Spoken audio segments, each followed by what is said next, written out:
Welcome to petrol study. நான் கார்த்திக் ராமச்சந்திரன் பேசுகிறேங்க. இன்றைக்கி நம்ம 2025 வரப்போகிற டிஎன்பிஎஸ்சி எக்ஸாம்ஸ்க்கான இம்பார்ட்டன்ட் பிடிஎஃப் கம்பெரிஷன் தான் பார்த்துட்ருக்கோம்.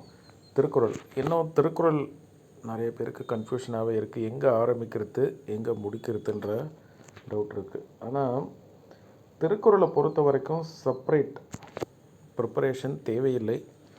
நீங்கள் உங்களுக்கு பயமாக இருந்ததுன்னா இந்த ப்ரீவியஸ் இயர் கொஸ்டின் நம்ம மொத்தமாக கம்பேரிஷன் தரோம் இல்லையா, ஜென்ரல் ஸ்டடீஸ்க்குன்னு சொல்லிட்டு, அதில் யூனிட் 8 இருக்கிற 1079 கொஸ்டினில் இந்த திருக்குறள் இருக்காது.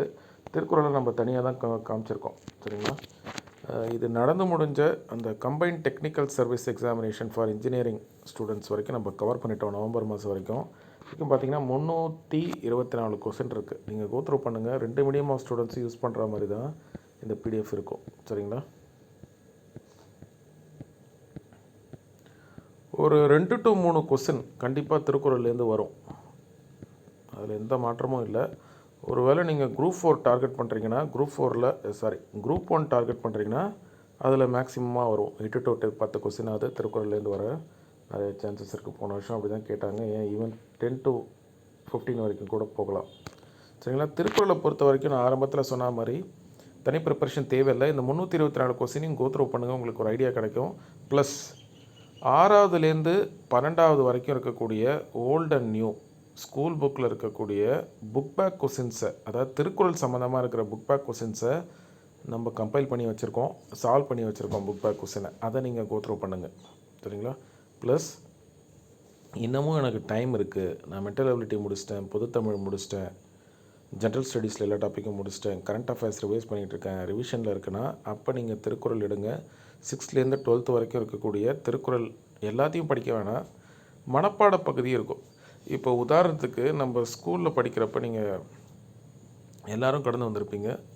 திருக்குறள் அந்த 6th படிக்கிற ஸ்டூடெண்ட் வச்சுக்கோங்களேன், அவன் காலாண்டு பரீட்சையிலையோ குவார்ட்டர்லி ஆஃபர்லி ஆனுவலில் திருக்குறள் கண்டிப்பாக கேட்பாங்க.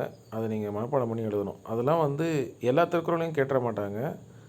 சில குறள் மட்டும் அந்த 10 இருக்கிற செட்டில் கலர் சேஞ்ச் ஆகிருக்கும். ரோஸ் கலரில் கொடுத்துருப்பாங்க. அதெல்லாம் மனப்பாட பகுதி அப்படிலாம் ஸ்டார் ஏதோ இருக்கும். அது நம்ம கம்பைலேஷன்லேயும் இருக்குது. கம்பைல் பண்ணி தரோம். நம்ம அந்த கம்பைலேஷன் பார்த்திங்கன்னா கலர் சேஞ்ச் எங்கே நடந்திருக்குன்னு பாருங்கள். அதெல்லாம் இம்பார்ட்டன்ட். 6 to 12th வரைக்கும் எங்கெங்கே அந்த கலர் சேஞ்ச் நடந்திருக்கோ அது நீங்கள் கலர் சேஞ்சை மட்டும் பார்த்தீங்கன்னா ரொம்ப கம்மியாக தான் வரும். அதை நீங்கள் மனப்பாடம் பண்ண தேவையில்லை. ஸ்கூல் பிள்ளைங்க மாதிரி அதுக்கான அர்த்தங்கள் தெரிஞ்சுக்கோங்க. அதுலேருந்து தான் கொஸ்டின்ஸ் பெரும்பாலும் வருது. அதை நீங்கள் அந்த ப்ரீவியஸ் இயர் கொஸ்டின் பார்க்குறப்ப உங்களுக்கு புரிய வரும். சரிங்களா? பட் எனவே பொது தமிழ் இருந்ததுன்னா திருக்குறள் நீங்கள் டீட்டெயிலாக தான் படித்தாகணும். அந்த பகுதி இலக்கியத்தில் இருக்கக்கூடியதில் ஃபஸ்ட்டு இது திருக்குறள் தான் இல்லையா? அதனால் நீங்கள் படிங்க.